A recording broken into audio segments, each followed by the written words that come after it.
এইকেইখন নৰকৰ নাম বৰ্ণনা কৰাৰ পিছতে শুকগুৰুৱে আৰু নৰকৰ নাম কৰিছে যে বৈতৰণী অন্ধকূপ আৰু পূজুদক বৰ্জকন্তক সলমলি পৰ্যাবৰ্তন হাৰমে আদন পৰম যাতনাস্থলী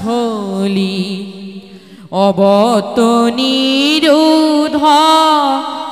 হহিতে 28 নৰকয়াতি দুৰ্ঘোৰ আনু আছে যত যাতনা তাহাৰ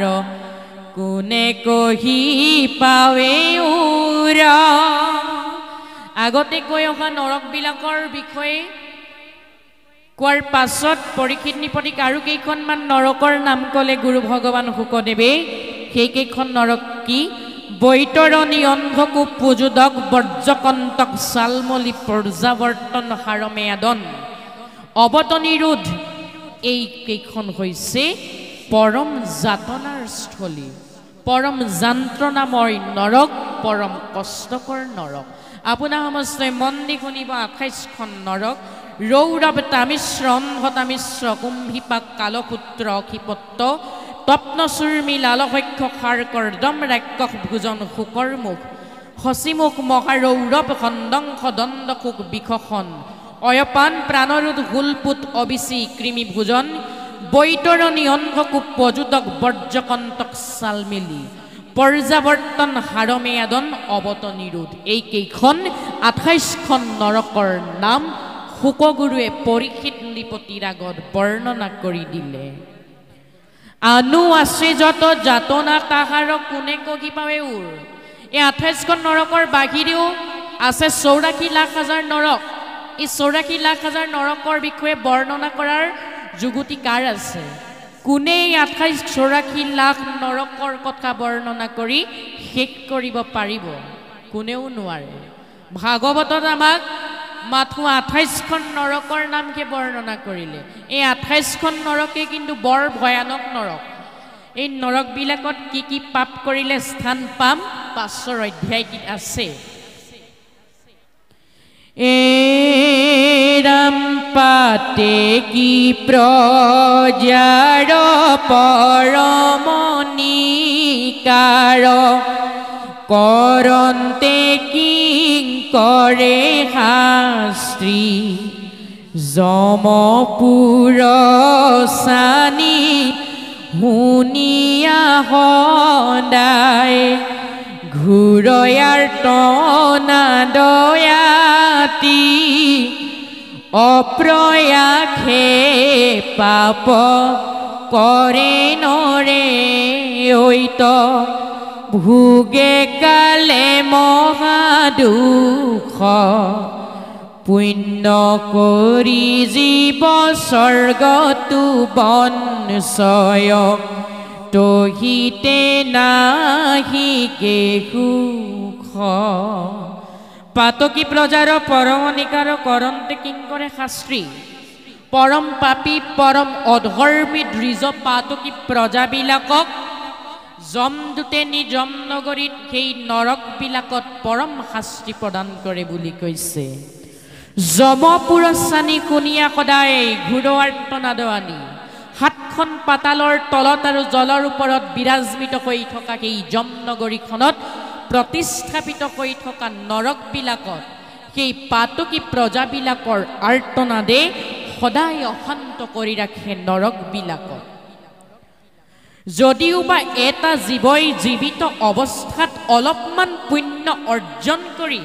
স্বৰ্গত যদিওবা স্থান লাভ কৰে তথাপিতো কিন্তু সেই জীৱটো অৰ্থাৎ স্বৰ্গত স্থান পোৱা জীৱটোৰো কিন্তু মনত শান্তি নাথাকে বুলি কৈছে মনটো অশান্ত হৈ থাকে বুলি কৈছে কাৰণ আমি জনামতে স্বৰ্গৰ পৰাও খহি পৰিব পাৰে কিন্তু খহি পৰিব নোৱাৰে বৈকুণ্ঠৰ পৰাহে সেই স্বৰ্গত থকা জীৱটোৰ ভয় ভাৱ মনত জাগ্ৰত হয় কিয় জাগ্ৰত হয় পদচন্দত উল্লেখ কৰিছে তৈৰ পৰা দেখৈ পাপীৰ যাতনা শুনৈ আৰ্তনাদ যত কেতিক্ষণে খহি পৰে ইটো ভয় নুগুছে সদা মনত পুণ্য অৰ্জন কৰি স্বৰ্গত স্থান পোৱা জীৱটোৱে স্বৰ্গৰ পৰা সেই যমনগৰীত প্ৰতিস্থাপিত হৈ থকা নৰকবিলাকত পৰি থকা পাপীবিলাকৰ যাতনাবিলাক হেনো স্বৰ্গত বাস কৰা জীৱবিলাকে দেখি থাকে আৰু তেওঁলোকৰ মনত এটা ভয় ভাৱ জাগ্ৰত হয় কেনেবাকৈ আমি খহি পৰিম নি স্বৰ্গৰ পৰা সেই যমনগৰীলৈ এই ভয় ভাৱটো স্বৰ্গত বাস কৰা জীৱসকলৰ মনত থাকে বুলি কৈছে দিব্য স্বৰ্গ ভোগ ভুঞ্জয় তথাপিতো চিন্তাতে ধাতুৰাই যেন কাটিবাৰ বন্দিক পিন্ধান্তে খাখন্তে সন্তোষ নাই যদিও বা দিব্য স্বৰ্গ ভোগ কৰিবলৈ পাই জীৱ এটাই পুণ্য অৰ্জন কৰি তথাপিতো কিন্তু সেই জীৱটো চিন্তাতে জীৱ উৰি যাওঁ অৱস্থা হয় বুলি কৈছে যেনেদৰে বলি দিবলৈ অনা জীৱটোৰ মনত শান্তি নাথাকে ঠিক সেইদৰে স্বৰ্গত বাস কৰা জীৱটোৰ মনত শান্তি নাথাকে বলি দিবলৈ অনা জীৱটোৰ মনত যিদৰে মৃত্যুৰ ভয় থাকে ঠিক সেইদৰে স্বৰ্গত স্থান পোৱা জীৱৰ মনত কি ভয় থাকে কেনেবাকৈ মই যমনগৰীলৈ সৰি পৰিম নি সেইটো ভয় ভাৱ থাকে বুলি সুন্দৰকৈ গুৰু ভগৱান শুকদেৱে নৃপতি পৰীক্ষিতৰ আগত বৰ্ণনা কৰিছে জপ তপ তীৰ্থ যজ্ঞ যোগ দান কৰি পহা পুণ্য সঞ্চয় তথাপি কালৰ হাতনে ৰাইজদি ব্ৰহ্ম ভুৱনত বনচৈ কেতিক্ষণে কালে ধৰে ইটো ভয় ব্ৰহ্মা গুণেৰৈ সৰ্বথা কহিলো পৰম তথ্য নিপবৰ আবেগুণা পাছ কথা হৰি ৰাম ৰাম ৰাম ৰাম পৰীক্ষিত নৃপতিৰ আগত শুকগুৰুৱে কৈছে যে কেতিক্ষণে কালে ধৰে এইটো ভয় ব্ৰহ্মাকো নেৰয় সৰ্বথা কালে আহি কেতিয়া ব্ৰহ্মাকো ধৰিব সেই ভয় ভাৱটো ব্ৰহ্মাৰ মনত থাকে যিহেতু ভগৱন্তৰ দ্বাৰা সৃষ্টি হোৱা এই মায়াজালখনত ব্ৰহ্মাকে আদি কৰি ৩৩ কোটি দেৱতা আবদ্ধ হৈ আছে ব্ৰহ্মাৰো মনত এটা ভয় ভাৱ থাকে কেনেবাকৈ যমনগৰীলৈ খহি পৰিম নেকি আমি সমস্তই পুৱা গধূলি গুৰুজনাই দিয়া ঘোষাভাগ গায়ে থাকো কি বুলি গাওঁ ব্ৰহ্মা আদি কৰি জীৱ যত ৰাম ৰাম ৰাম ৰাম ৰাম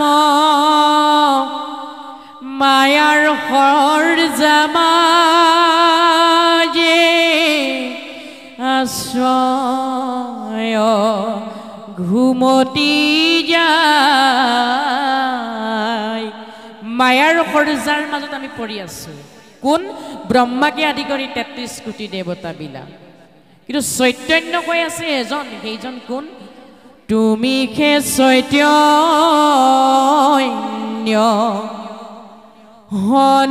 সনাতন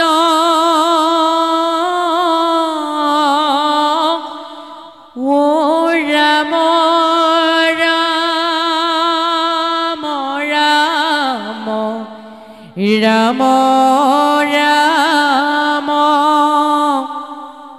আমি অচেতন নিয়োগ নাথ জগাই সেইজন নাথে জগাব পাৰিব সেইজন কোন যিজন চৈতন্য হৈ আছে সেই চৈতন্যজনেই হ'ল যখুৱাৰে লাল কংসৰ কাল নন্দৰ নন্দন ভগতৰ বন্দন জগতৰ আধাৰ দৈৱ কি কুমাৰ প্ৰভু ভগৱন্ত কৃষ্ণ তেৰাক্ষী মায়াৰ সেই জৰিডালে স্পৰ্শ কৰিব পৰা নাই নহয়নে বাৰু কিন্তু ব্ৰহ্মাকে আদি কৰি সেই ৩৩ কোটি দেৱতাক সেই মায়াৰ জৰিৰে আবদ্ধ কৰিছে বুলি শুকগুৰুৱে তেৰা ঋষিস্ব নিপতি পৰীক্ষিতৰ আগত বৰ্ণনা কৰিছে কহিলো পৰম তথ্য নিপবৰ আবেগ শুনা পাছ কথা যে সেই নৃপতি পৰীক্ষিত তোমাৰ আগত মই ৮৪,০০,০০০ নৰকৰ ভিতৰত ২৮খন নৰকৰ নাম বৰ্ণনা কৰিলোঁ যদিও বা বৰ্ণনা কৰিলে শুকগুৰুৱে তথাপিতো কিন্তু সেই নৰকবিলাকত কেনেকুৱা ধৰণৰ কৰ্ম কৰিলে স্থান পায় সেই কথাটো কোৱা নাই সেই কথাখিনি অৱগত কৰিব পৰীক্ষিত নৃপতিৰ আগত বিভিন্ন পাপৰ বিভিন্ন নৰকত দুলৰী চন্দৰ সমাপ্ত হোৱাৰ পাছতেই উপদেশৰ ২৪ চন্দত উল্লেখ কৰিছে ও ইটো মহাভাগৱত শুনিলা ভাষণ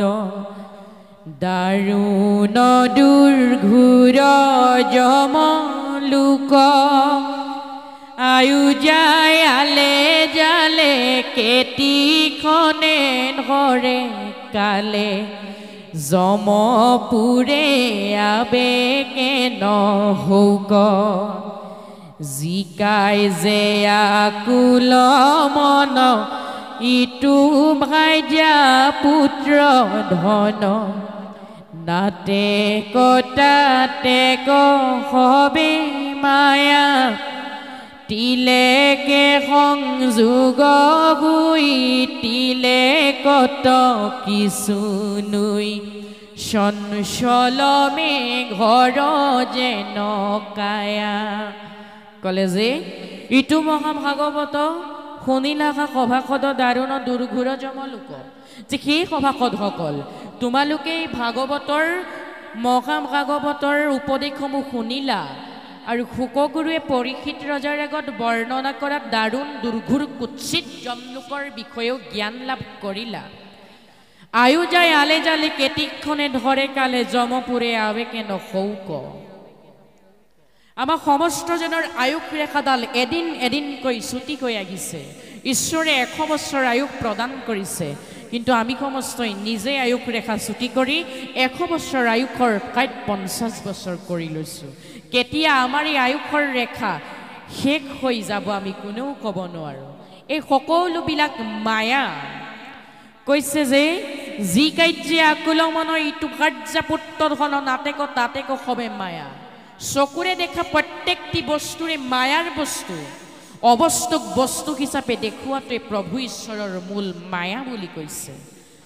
আমাৰ জীৱনৰ পুত্ৰ কাৰ্য ধন সম্পত্তি ঐশ্বৰ্য বিভূতি এই সকলোবিলাক নাতেক তাতেক মায়া বুলি কৈছে তিলেকে সংযোগ হৈ তিলেকত কিছু নৈ চঞ্চল মেঘৰ যেন ছায়া যেনেকৈ মেঘবিলাকে ইঠাইৰ পৰা আন এঠাইলৈ গতিশীল হৈ থাকে ঠিক সেইদৰে আমাৰ জীৱনত থকা ধন গুণ পুত্ৰ ভাৰ্যা এই সকলোবিলাকো এদিন নহয় এদিন নাইকিয়া হৈ যাব বুলি কৈছে এই সকলোবিলাক নাতেক তাতেক মায়া বুলি শুকগুৰুৱে নিপতি পৰীক্ষিতৰ আগত কৈছে আমি কৈছোঁ যে ঈশ্বৰৰ লীলাটোৱে হৈছে অবস্তুক বস্তু হিচাপে দেখুওৱা অবস্তুক দেখাওয়া বস্তুক আবৰি এহিকে মুহুৰ মায়া জানা নিষ্ঠ কৰি চকুৰে দেখা প্ৰত্যেকটি বস্তুৱে হৈছে অবস্তু তেনেহলে প্ৰকৃত বস্তু কোনবিলাক স্থায়ী বস্তু কোনবিলাক গুৰু বস্তু স্থায়ী দেৱ বস্তু স্থায়ী নাম স্থায়ী আৰু ভকত স্থায়ী পৃথিৱী চন্দ্ৰ সূৰ্য গ্ৰহ নক্ষত্ৰ থকালৈ গুৰু থাকিব দেউ থাকিব নাম থাকিব ভকত থাকিব এইবিলাকহে স্থায়ী বস্তু বাকি সকলোবিলাক কেতিয়াও স্থায়ী বস্তু হ'ব নোৱাৰে বিষয় পখুৰ ভোগ্য কৃষ্ণৰ সেৱাৰ যোগ্য ভাৰতত নৰকলে বৰ আকৌ পাই হেলা কৰি সদা নুহুমৰে হৰি কিনু নৰয়ন পাম শাস্ত্ৰৰো বুজিয়া মজ্জা সদায় কৃষ্ণক ভজা হয়া এক শৰণ কৃষ্ণৰ কৃষ্ণক কৰিও হেব কৃষ্ণকে পৰম দেৱ চিন্তা তান চৰণ মন বিষয় পখুৰ ভোগ্য কৃষ্ণৰ সেৱাৰ যোগ্য ভাৰতত নৰকলে বৰ নৰতনো দিছে ভাৰতবৰ্ষত কলিযুগত আমাক ঈশ্বৰৰ নাম শ্ৰৱণ কীৰ্তন কৰিবলৈ যদি নৰ দেখা পাই ঈশ্বৰৰ নাম শ্ৰৱণ কীৰ্তন নকৰোঁ তেনেহ'লে এই দেহ ধৰ সাৰ্থক নহ'ব 84 লাখ বাৰ জন্মগ্ৰহণ কৰি মনুষ্য দেহ পালোঁ এই দেহ পাই ঈশ্বৰৰ নাম ল'বলৈ যদি আমি খেলা কৰোঁ তেনেহ'লে নৰদেহ ধৰ সাৰ্থকেই নহ'ব বিষ্ণু পুৰাণৰ মতে এটা সমাধান আছে যে আমি স্থবিৰ জনিত গছলতা আদিত 20 লাখ বাৰ জন্ম কৰিলোঁ জলজ জনিত মাছ কাছ আদিত 9 লাখ বাৰ কৃমিজ জনিত পোক পৰুৱা আদিত 11 লাখ বাৰ পশুৰ জনিত বাঘ সিংহ আদিত 30 লাখ বাৰ চৰাইৰ জনিত 10 লাখ বাৰ আৰু বান্দৰৰ জনিত 4 লাখ বাৰ মুঠতে 84 লাখ বাৰ আমি জন্মগ্ৰহণ কৰি আহি আহি মনুষ্য জন্ম পালোঁ মনুষ্য জন্ম পাই যদি হৰিক নভজো অৱশ্যে হইবা ভাই তৰু তৃণ শিলা সেইবাবে শুকগুৰুৱে আমাক শাস্ত্ৰৰ ভিতৰৰ আচল তত্ত্বটো বুজি এক শৰণত অৰ্থাৎ কৃষ্ণৰ চৰণত শৰণ গ্ৰহণ কৰিবলৈ কৈছে কৃষ্ণকে কৰিও সেৱ কৃষ্ণকে পৰম দেৱ চিন্তা তান চৰণ মনত ঈশ্বৰ কৃষ্ণৰ ওচৰত একচিত্ৰে কায় মন বাইক চিতেক কৰি একান্ত ভাৱে সুদৃঢ় বিশ্বাসেৰে শৰণাপন্ন হ'বৰ বাবে আমাক সমস্তক উপদেশ প্ৰদান কৰিছে ও তানে শুনা গুণ গাম হাস্তে কৰা তানে কাম মুখত নেৰিবা হৰি নাম এতেকে পাপক বনচা অক্ষয় পুণ্যক হংসা নিৰন্তৰে বোলা ৰাম ৰাম হৰি ৰাম ৰাম ৰাম ৰাম